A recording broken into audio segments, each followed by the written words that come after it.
Hey guys, it's Allie. Welcome back to Infertile, the podcast. This is episode 241 called Tara Lipinski.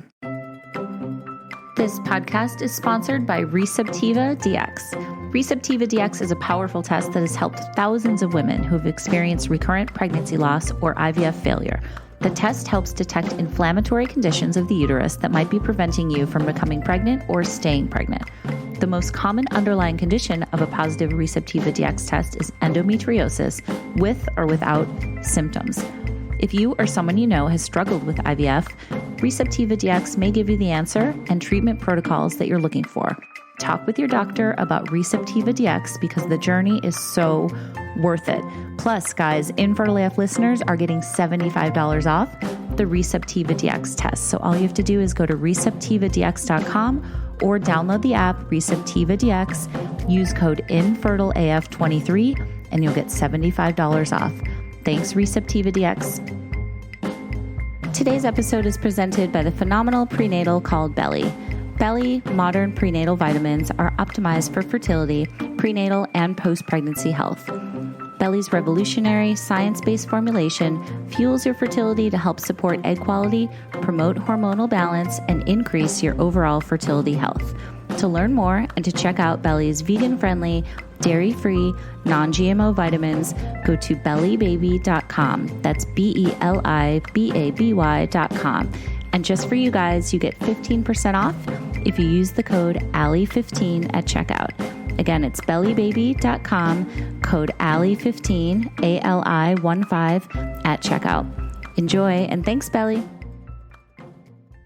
All right, my friends, before we get started today, I just wanted to let you guys know that Fertility Rally memberships are open. We have more support groups than we've ever had before. We have up to 24 groups per month. We have 8 different hosts. We have 3 Rally Guys hosts as well. And we want to be there for you no matter what. We don't just do support groups. We also have a website full of content, videos, expert opinions, so much. We have private Facebook groups. We do our IRL and virtual events. And as a Rally member, you get all of this. So if you're looking for a safe place to land, this is the place I wish I had when I was in the midst of it. Please check out fertilityrally.com. Check us out on Instagram too at Fertility Rally, and we would love to support you no matter what you're going through. We have groups for everybody and people in the group, hundreds of people that you can connect with, and you are bound to find somebody who's going through what you're going through. So please check us out, Fertility Rally. We've got events, support groups, Facebook groups, all the things. It's all the stuff I wish I had. So we would love to be there for you. And we are not called the worst club with the best members for nothing. Thanks. Okay, everybody, today's guest really needs no introduction. I'm so excited to share my conversation with the incredibly phenomenal, so sweet, so generous Olympic figure skater icon, Tara Lipinski, who's going to tell us all about her 5-year-long and counting infertility journey, which she describes as hell. So Tara and her husband, Todd, recently launched their own podcast, which is so good. Definitely check it out, you guys, after you listen to this episode. It's called Unexpecting. She and Todd, TNT, they call themselves, are really, really great to listen to. They're so honest. You know, they talk about the highs, they talk about the lows, they talk about everything that they've gone through. So definitely go give Unexpecting a listen.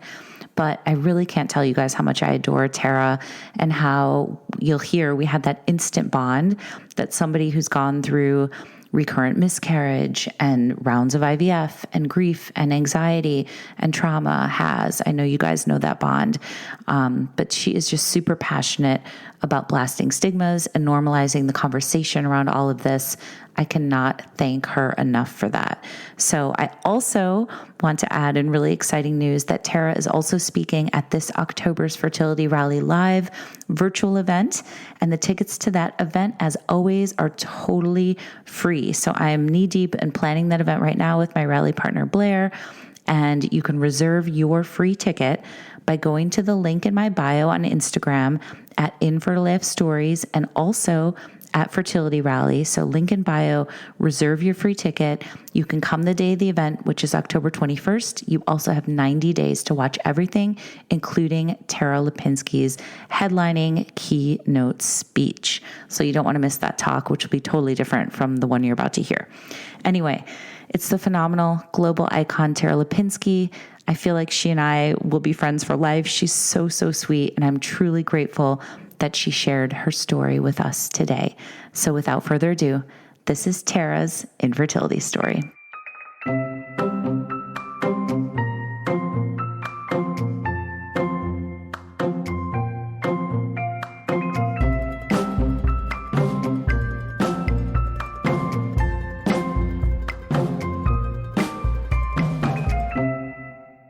Hello. I love your dog. What kind of dog is that? Oh, do you see him in the background? He's a walking around. coated retriever. Oh, cute. He's a good little boy. Yes. Of course, he's like, here, I may have to get my husband to get him because he like knows when I'm doing things. So he's I'm camera. Yeah, my dog is over there sleeping on the couch. So we'll see if she stays over there, if she jumps on me at some point. But I know you're a dog person because I've been listening to your podcast, which is it's so nice to meet you. I'm glad I'm doing this. No, I'm so happy that you are too. And I'm so happy that you're coming out with your show, that it's out. I've been listening to it. It's you, TNT, you and Todd. Yep. You guys are so freaking cute. Like I love the palpable love that you guys have. And just the way that you guys are going through your story together is really cool. Oh, thank you. And I'm sure, how's the feedback been from like listeners and stuff? It's been really great. Obviously it was so scary so the feedback has been really incredible. I obviously was a little, anxious sharing my story. Yeah. That first day I just hit send on Instagram because it's been a long 5 years and I didn't know what to expect. And it just felt like so much to start to put out there and catch people up on. But it really has been so meaningful to get these responses back from, my fellow IVF and infertility warriors and, just constantly connecting with women and couples that are going through something so similar has been, like I said, meaningful, but rewarding. And it's just been really, really great. Yeah. Well, listening to you guys tell your story, I have to say I'm like in the car, like nodding emphatically. There's so many things that you say. And even the way that you say it, like that, I'm like, yes, exactly. Same. I was a secondary infertility mama. My second kid is through IVF. And so I've been there and, I have a fertility community now with hundreds of women where we talk about this all day, every day. So I'm like entrenched in this world, but I just want to say that what you're saying is so relatable. So thank you for, using your platform because, it's when someone who's a huge celebrity and a global, elite athlete and, who you are, like when somebody comes out and shares this, it really does make a difference. And, I know that we have the same goal of normalizing the conversation and talking about all the shit, the hard stuff too. Yeah, it's all hard. But no, you're right. I feel like getting messages from women that are saying, I'm in the trenches of a cycle or I'm, going through a miscarriage right now. That has been, it's almost like for me, full circle because that was me on my fake little account that I had. Your Finsta. I know. I looked up your Finsta. Trying to connect with women just by watching them go through what we were going through to feel like I was not alone. So totally. It's been crazy now being open about it and really connecting. Right. Tell everybody the name of your Finsta account because you mentioned it on your podcast and I looked it up. Medalist Storm 2018. I've been getting so many requests and I need to go through them, but I have the Unexpecting podcast Instagram and my own, and I've said on the podcast and obviously, every day, please, DM me, message me. And my husband at night is like, oh my goodness, Tara, like you can't go to the Mila Storm account right now because like it's 2 a.m. Go to bed. I'm like, no, but this woman is telling me about what she's been through. And I know. Yes. Well, I always love to start at the beginning with my guests and say, did you always want to be a mom? And I think I know the answer because I've been doing my research and reading about you, but tell me about that. I really did always want to be a mom and I was an only child. So I definitely wanted to have more than, one child and, just what I was sort of envisioning, down the road. But I was never really one of those people that was, oh my God, I need to start a family right now. And that is, in my 20s or even 30s. So, if I'm honest, it was something that I wanted to do as late as possible, but I definitely wanted to do it. Well, one of the things that you said that, again, I was nodding emphatically, was saying that like you saw in magazines, like, oh, this celebrity's having a baby at 42.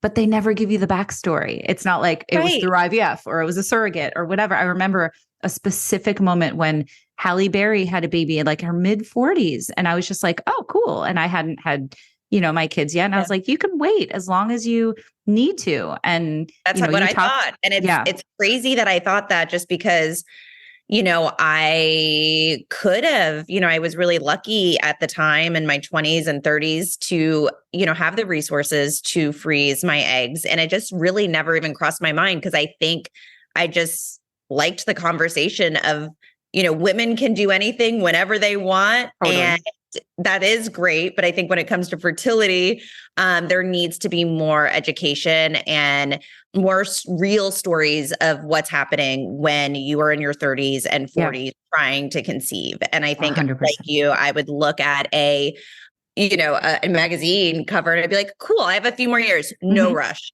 100%. Yeah. And another thing that you said that I really related to, and I'd love to get into it more, was just the lack of sexual education that we had. Like you and your husband were both saying like, don't get pregnant, don't get pregnant. That's all that was drilled into our head. And I feel like 95% of the people I have on the show, that's what they learned as well. It was like, you thought getting pregnant was so easy because all you ever heard was don't get pregnant. Don't do it. Yeah. Right. So I feel so robbed. Like, do you feel robbed kind of about like the lack of education we got? Like, well, God. I truly think that when looking back, I just feel like, oh my God, Tara, you were just so not in touch. You just had no idea about your body or reproductive system or anything. Right. I was so, in tune with my body as an athlete that you would think I would have connected the dots on things, and I just didn't. Yeah, I think it's so interesting too. And again, you're so honest on the show. You revealed the fact that you didn't get your period until you were 25. Were you like worried at all about that? Or no, was it just, I didn't, I wasn't even thinking about it because I was so focused on my skating career. But, I did have, doctors that I saw that were watching what was happening. And I think, I didn't go into it on the podcast, but I had a lot of other issues, I think, just from maybe the stress or just genetically with a lot of pituitary problems that were causing a host of issues, thyroid, and it was a lot to go into on the podcast, so I just didn't. But I finally found a specialized doctor who could get my pituitary back in check, and the moment I went on medicine, my cycle started. So it wasn't, it wasn't really anything to do with, even I thought it was, I was an athlete. It really had nothing to do with that. It was, me just kind of putting off this part of my life because I didn't care. And then eventually I was like, okay, I gotta figure this out. I gotta figure out my thyroid and I gotta do it all. Right. So I love the story about how you and your husband met at the ESPN Sports Awards, right? It was the Sports Emmys. Oh, the Sports Emmys. Yes. And it was 2015, which it feels like ages ago. Right. And then when did you guys also said you didn't really talk about family building, like you got engaged fairly quickly, I guess you could say. And then, you hadn't talked about like what your family was going to look like, or when did that conversation enter the fold?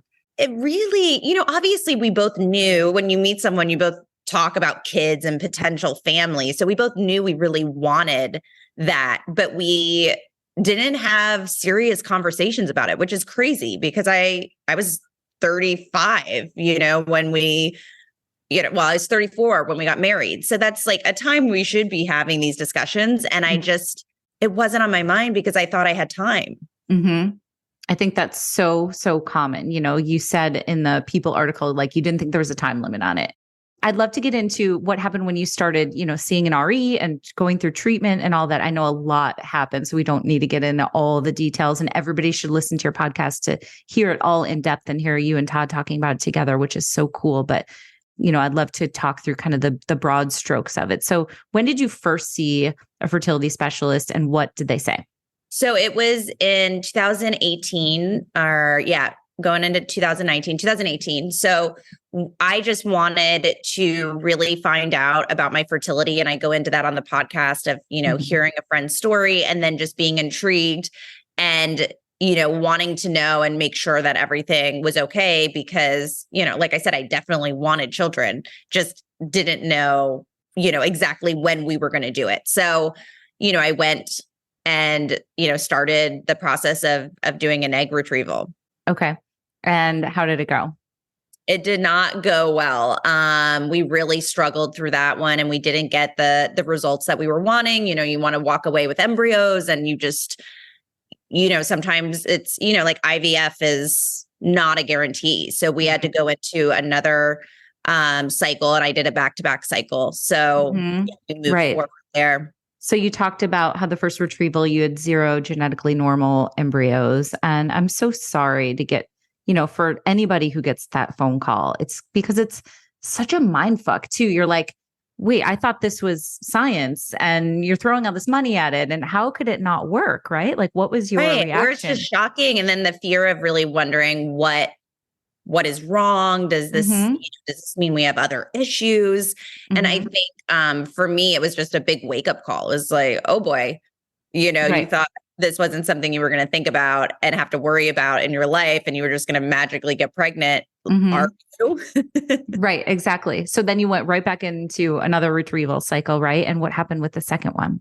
That one we got lucky. We got 2 normal embryos and we were so relieved and so happy just to sort of get to that next hurdle, which is, at the time I thought we were going to be done with retrievals. But, getting past retrievals and, knowing, okay, so we can make our own, genetically normal embryos. Okay. And had endometriosis come into the conversation at all yet at this point or no? I mean, I think I always suspected I had endo, there were some symptoms, not the typical symptoms. I never had, traditional or not traditional, classic sort of symptoms of, cramping and heavy cycles. I just didn't have that. I had all, my husband and I laugh that it's called butt pain, but I had, these crazy stabbing pains that alerted me that I probably had endo. But again, I didn't do a lot of research and I thought, oh, that's a big, scary surgery. I'm not going to do that. So just live with it. And so many doctors don't know how, it takes usually 10 years for people to be diagnosed with endometriosis. So I think, along the way, doctors were probably just like, oh, like take an Advil.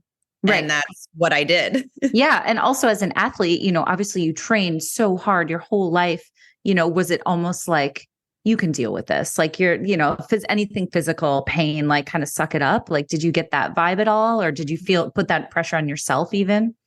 I was used to a lot of pain as an athlete and, injuries. And I just, always had found a way to kind of push through and cope through that type of pain. So for me, it was just like, oh, this is just what's part of my life. It's sort of probably like when I hobbled around as an athlete with an injury, it was like, okay, well, this is just part of the day. You got to get through it. So I definitely did. I feel for, so many of the women that have, debilitating pain with endo where they can't do that, where they are struggling every single day. And my symptoms were not that. Obviously, I did have symptoms and they got progressively worse. And I now struggle with it more than I did from all these treatments. But I do think that whenever I do get a pain, I just think, oh my gosh, I'm so lucky because there are so many women with endo that maybe aren't getting that gold standard of, treatment, surgery, excision surgery, anything to relieve their pain. And they're living like this on a daily basis. Right. When did you learn about the Receptiva DX test? Because I know you work with them on your show and they're one of my partners as well. And I think that they're really doing innovative stuff. So when did that come into the landscape? I really, I was researching everything on this journey and I really wanted to be able to self-advocate and, find every possible answer because unexplained infertility is, it's such a crappy diagnosis. And, for me, I followed on my account the Egg Whisperer, Amy, Dr. Amy. Yes, I love Dr. Amy. I do too. And I think she is just an incredibly talented and, kind doctor that really cares about spreading information, accurate information, and reaching out to people and helping them on this journey. And I think, I followed a lot of her posts, and I remember at one of them said, unexplained infertility, like keep asking, keep questioning your doctor, because there's usually an answer. Now it could be like a needle in a haystack, but it's there. That needle is somewhere, and who knows, maybe there's too many different combinations and variables and not enough tests out there to find it. But, make sure you check off all your boxes. So that's how I came across Receptiva DX. And especially with my endometriosis diagnosis, I realized how important it was to take that test. Okay. So after the second round, you said you had 2 genetically normal embryos, a little girl and a little boy on ice, as you said, right? On ice, which is it's like, I laugh now because I just truly think like,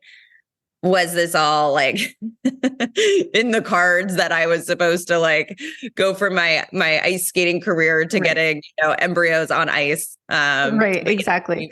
We did get them, and it was, obviously, we were so grateful, because that's another thing, going through this, I've been in sort of every situation possible. Right.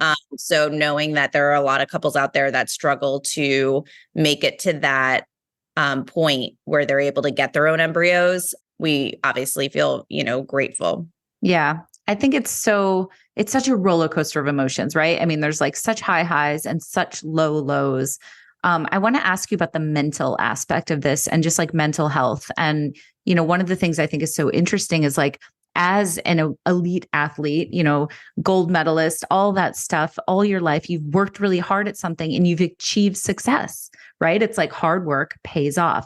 But with infertility, it's just one of those areas where it's not the work does not equate with the results. And it's so hard to wrap your head around that. How was that for you, like mentally?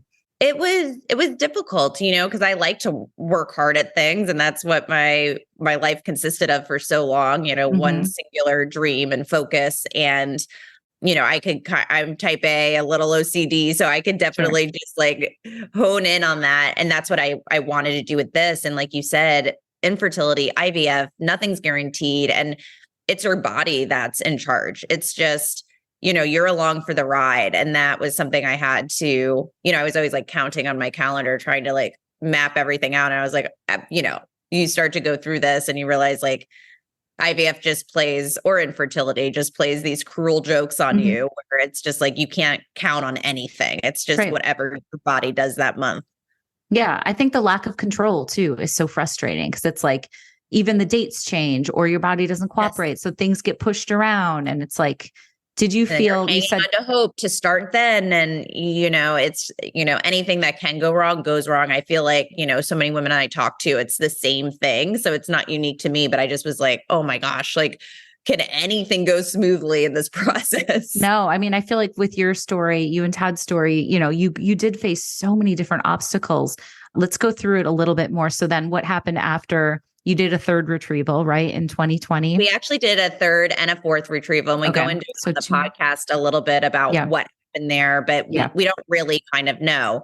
But we didn't have any success with either of those retrievals. And from there, then I realized, from that point on, we tried to get pregnant naturally. And then we did. It was our first time ever trying. But obviously had a miscarriage, which was just, sorry, devastating. And we found out it was a genetically normal embryo, which is, even more confusing. And then, a little bit alarming, because then you're in this smaller subset category of what else could it be? It's like unexplained infertility. Of course, what can it be? But then you're starting to get all these data points where you then are trying to figure out next steps. So it was just, I don't know, it kind of just felt like one failure after another.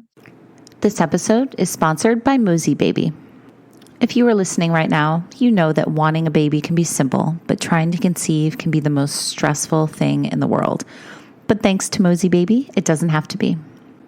Mosey Baby founders Maureen and Mark struggled to conceive for 2.5 years. When they couldn't find an easy and comfortable way to inseminate at home, they decided to make the product themselves, and that's how Mosey Baby was born. Created with insight from a fertility specialist, Mosey is the first patented syringe designed for home insemination and has been helping families inseminate privately at home since 2015. Before you spend thousands of dollars in a doctor's office, consider Mosey Baby and make a baby with love through insemination. Curious? Learn more about the Mosey Baby Kit and read some of the amazing stories from the Mosey community at try.moseybaby.com/infertileaf. Again, that's try.moseybaby, MOSIEBABY.com/infertileaf. Use code INFERTILEF for 15% off your order at checkout and join the 100,000 plus families who have included Mosey on their journeys to conceive. Thanks, Mosey Baby. And all different kinds, So it was just, and we were in COVID, which was really difficult. And I was always afraid the clinic was going to close. And we just went through a period of time where IVF and infertility, was literally all we thought about all day, because it was like we were stuck at home. We weren't able to socialize because of COVID, and we were going through these back-to-back cycles and miscarriages, and it was difficult. Yeah. What were some of the, if you don't mind sharing, I've been really vocal how when my husband and I were going through this, we almost got divorced. Like, it was bad. It was real bad. It just, at a certain point, I was like, I just had the blinders on, like you said, kind of singular focus. And he was we already had our daughter, I said secondary infertility. And he was kind of like, why are we putting ourselves through this? Like, let's just be a family of 3. And I was like, I'm not done. I'm not, you know what I mean? We just weren't seeing eye to eye. So with you and Todd, did you guys ever have a point where you just weren't on the same page and it got really, really hard between you two? I think IVF on marriages and partnerships is incredibly difficult. And, going in, you would probably think like, why? We're going to support each other. It's not like we're blaming each other for, having endometriosis or, whatever it could be. It wasn't that. I think what makes it really hard is just your day-to-day life changes so much. And it depends on your personalities, how you deal and cope with grief, how you deal and cope with the stress, how you deal throughout a cycle. And, for me as the woman, I was doing all of it, and it was COVID. Like, he literally would come in for 5 minutes for his part. And I was making the appointments. I was in on the discussions. It took over my life. And, I wanted to make sure when we did these cycles that we were giving ourselves the best chance possible. So, I did set up a lot of rules of what we should be doing and lifestyle choices. And it just, that takes its toll on a marriage. Like, where is the fun? I would think that all the time. I'm like, what are we doing today for fun? Or, connecting beyond IVF and infertility. And so we really made sure that, I'm pretty vocal with how I feel. So, early on. I love that. Yeah. I was like, we need to get through these hiccups and bumps in the road and be on the same page, just because, he said it in one of the other episodes of just like, he finally realized that, yes, this felt like it was controlling our life, but that, his advice for partners would be, really understand if someone's giving you these directives or, changing, our lives together so dramatically, it's probably because, they are desperate, they are scared, they are anxious. And you can be like their biggest cheerleader. You can be the one to, help them through this. And I think that is like a really important message for anyone out there listening in a partnership, because like you said, I think if that wasn't the case, I don't know how after 5 years we would have ever gotten through this. Yeah, that's so true. At what point, Tara, did Dr. Danica Thornberry come into the mix? You talked about her and acupuncture. I went to her right from the start, and she is just the sweetest woman. And she is, she's very opposite of me, just so calm and so spiritual. And she was a big part of my journey, and not just, going to acupuncture and trying to balance my hormones, but just emotionally and helping me mentally try to, release some of this control that I wanted to hold on to so badly, and to just learn patience. And that's not easy for me. Mhm. And all of those things that, you can control in infertility, she was really giving me the tools to figure that out, whether it was Mhm. diet or, trying to meditate, which I'm never good at, or Yeah. journal or whatever it could be. She definitely pushed me to explore these areas that I would definitely wouldn't have without her. Hmm.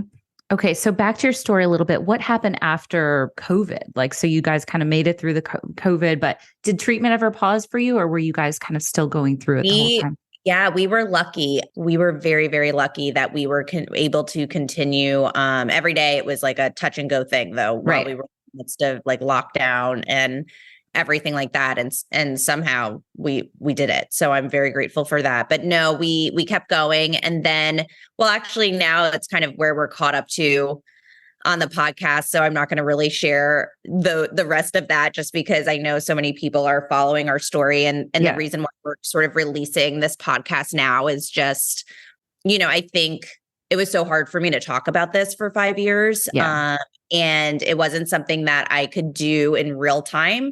So about a year ago, we just set up a little studio in our basement and started filming these. And sometimes we'd have to take breaks, and sometimes it would be too hard, and sometimes it was really healing for us. And we did that, and we're still kind of currently filming to the place we are at now. We're in Hmm. a much more hopeful space right now, which I think gives me sort of the ability to talk about my story so in depth and, make it so public. But, Yeah. it's still really hard after so much loss and trauma and PTSD. And I don't say PTSD lightly. No. I truly struggle through my days. And when you start getting good news, it's a good problem to have, but it's also, it's taken over my life in a different way, where I'm, just dealing with so much anxiety. And, you know, you just are always waiting for the other shoe to drop. Absolutely. Especially when you're so used to getting bad news. It's just like, you're like, yeah, I'm always on the wrong side of the statistics, right? Like you're Right. always, Well, you yeah. always, I mean, now I'm even afraid to go to like my regular doctor. Like something has happened where, for so long, I don't know how we just kept hitting every appointment where it would be, bad news, or I'm sorry, or this failed, or you're miscarrying, or, so it's like, if you get good news, you're like, are you sure? Like, this doesn't seem, Right. Right. this You're like, doesn't are seem you like talking that to the right happens to person? me. Yeah. Yeah, you're talking to the wrong person, Right. You're like, like I was the person in the clinic that like, you could tell all the nurses, everyone's like, oh, I feel sorry for this one, like mhm. it just was, it was a long journey. And now it's now dealing with all of that anxiety and Yeah. just trying to like hold your breath through all of, I even feel like when I start talking about it, I like get out of breath because No. it's so hard, Can I tell you, like my IVF son is almost 8 now. So that's how long I've been kind of on the other side, for lack of a better term, but I'm still really immersed in this world. As I mentioned, I still get like that PTSD stomach, like physical reaction when I think about certain things that I went through, or when I'm talking to someone and they mention something. It's like, even right now, my I'm getting the Yes. chills. I'm welling up. Like it's It's so I don't think people really realize, because it's like, I talk about that on the podcast a little bit, where it's like, I know how grateful I am. Look, I know how grateful I am to even go on this journey.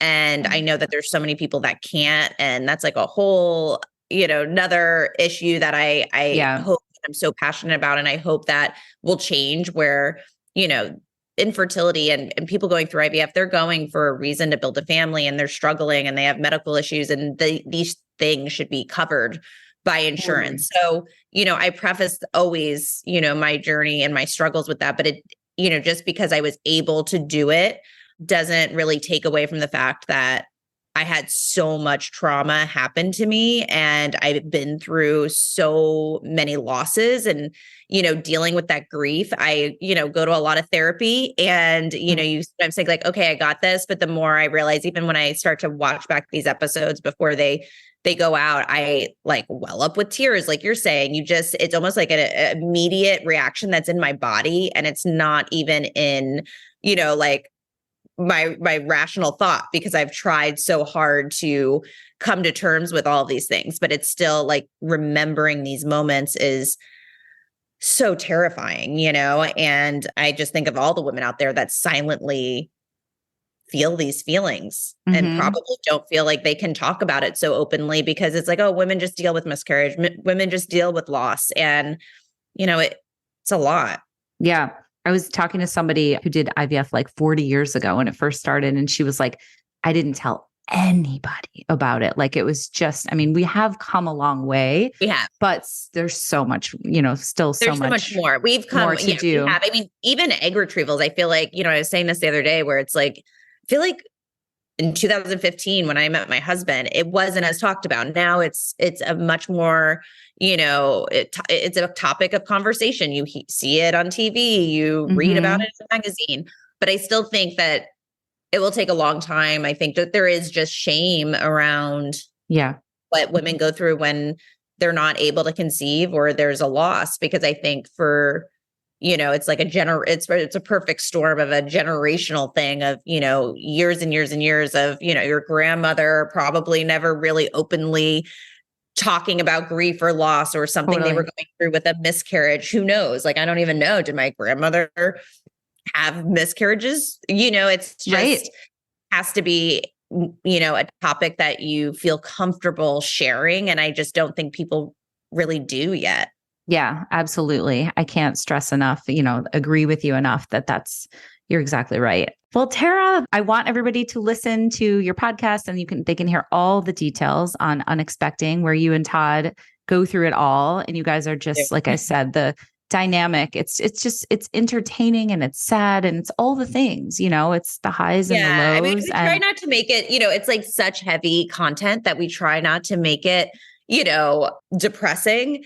And so there's a lot of light moments, a lot of funny stories. And, I realized we started talking, like when I'm now rewatching these, a lot about our relationship. So well, that's all part of it. It's all interwoven. Exactly. So it's been a wild ride, and I can't believe now people are actually, I know, right? It's just still so weird. I kept this so private for 5 years. And now I'm like, like when I'm walking outside, I'm like, do you know? Clearly, Totally. I'm sure. Yes. Just a couple more really quick questions. If somebody's listening that is new to this world, and maybe this is the first time they've heard you talking about it, what advice would you give somebody, or like what you wish you knew when you kind of first started 5 years ago that you know now?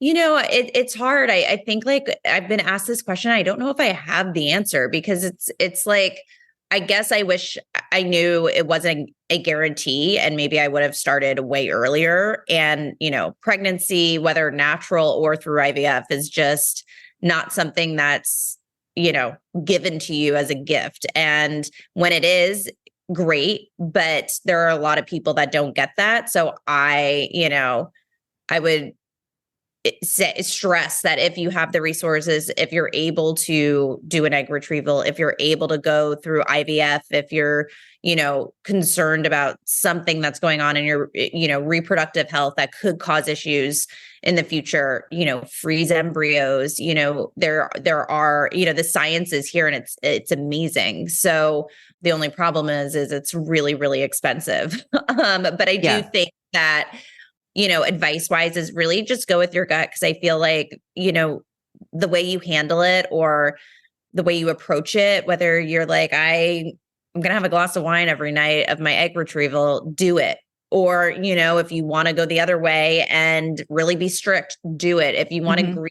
And, I found myself when I was like going through loss, I dealt with it much like I did as a skater, where I just, really took it hard, and I'd cry, and I'm sort of an emotional person, and I'd let it all out. And I did that with all of my losses or failures. And, I kind of pity myself and lay on the couch and I let that happen. And sometimes I think like, oh, is someone like, going to think that I'm not trying to be positive or be grateful for the other things in my life. And I just knew like that was my process. I needed to get it out. And then a few days later, that little urge would come back and I'd be like, okay, time to get back, on the ice, time to get back into competition, time to like go get these embryos or, another pregnancy or whatever it was. Yeah. But again, I think advice is like, if you're going through this and it is hell, because a lot of times it is hellish, it's if you and your partner or you just decide this is not for me, like I'm okay. I've tried this. I've, gone through a lot and like our next avenue is going to be a child-free, kid-free life. And that doesn't make us unlucky or that we didn't win. Cause I think that's hard too. So many people are like, go get them. And it's like, well, yes. At what point does maybe someone not want to go get them? Like they've been through so much trauma. Right. That's why I personally have a problem with the term, like, don't give up, because I feel like if you pivot, I mean, I'm friends with a lot of people that are childless after infertility. And I know that that's a painful thing for them too. Like if you pivot and you decide you want to stop treatment or your mental health is more important, things like that. Like the fact that people perceive that as giving up, I feel like is just such a wrong connotation. It's like, you just took a different path and, so many people can have a wonderful life without children as well. So, right. Yeah. I think the don't give up literally is saying someone like, if you give up, you're losing. And that's terrible messaging. Exactly. But again, there's so many things that I've realized too now being on the other side. And maybe I made these mistakes, 5 years ago, but just what people say to you during infertility and even, your closest circle. And you're just like, oh my goodness, like, wow. Like I feel those emotions in a very certain way. And it's not anyone's fault. I think they want to say the right thing. They just don't know what to say or don't know how to, be there for you through these losses. And again, it just goes back to pregnancy really is to me, it's when you wait the 12 weeks, which I understand why people wait if you wanted to wait the whole time, but it's the one thing in the medical world where sort of the tradition is to wait and keep that news to yourself, which now is, I don't know, when you think about it, then what happens when you don't tell a soul about this and then you just keep it to yourself? And again, there's just not enough, conversation around it. So, but, I fall into that category because I isolated myself from even my closest friends for a while. So again, point being, however you want to deal with it, deal with it. Feel the feels. I had 4 miscarriages and I remember thinking like, I don't. Oh, you had 4? Mm-hmm. Me too. I'm so sorry. No, I'm so sorry to you as well. But I remember thinking like, people are like, well, don't say that you're pregnant if it's too early. And I was like, but then I don't want to be like, I'm having a miscarriage, but you didn't know I was pregnant. I'm like, I'm telling people because I need people to help me if it doesn't go well, Yeah, you need that support system. And I'm so sorry. No, same. When you start going through the repeat pregnancy loss, it is a cruel thing. Absolutely. Well, thank you so much. I have 5 really, really rapid fire questions that we'll end on. I talk and talk. So you gotta. No, I would talk to you for several more hours. I just know you've been doing this and I don't want to keep you over time, but rapid fire, infertility in one word. Hell. Okay. What's your favorite post-treatment treat? Pre-treatment Valium. Oh, good. Okay. Like when you go into your transfer, 100%. that was the best treat of. Yeah, that's what I always tell people. Take the Valium. 100%. Take the Valium. Yeah, the anesthesia. That was the best part of the journey for me. Exactly. Okay. I sound like a drug addict. I'm not. It's just I got a break. Totally. What's the best trashy TV to watch, like when you're recovering from a treatment? Ooh. I always loved watching comedies because I didn't want to find something that maybe was triggering in any way or had me really like overthink things. So I just would watch like comedy specials and anything to make me laugh. Okay. When's the last time you went ice skating? Oh my goodness. It's been a while and it's been way too long. It's at least 3 months at this point. So okay. I need to get back out there. Okay. And last question, what's your favorite non-fertility podcast? Ooh, My favorite, what's so funny is I do, when I was going on this journey, I was listening to as much fertility stuff as possible, but I have to think, what's my favorite my husband picks them all. I'm really bad with the names. We love all them. Like, we started when we first met, I think Serial was out, and it would be our thing at night when we first met to like lay in bed and listen to the podcast together. We haven't done that in a while, but he's the one that picks them. So I don't even know what we have on our list right now. Okay, fair enough.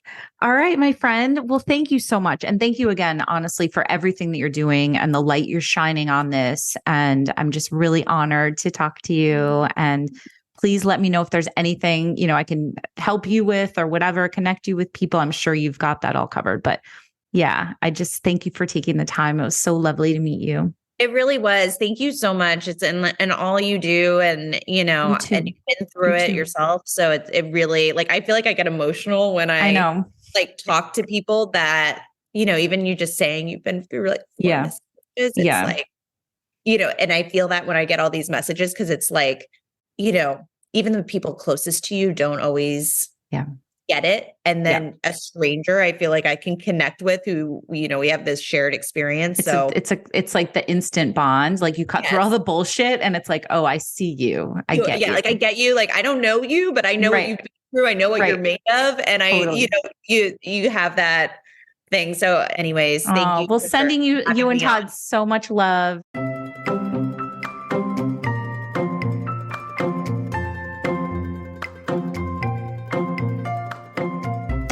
Thank you, Tara Lipinski. You are just phenomenal in so many ways.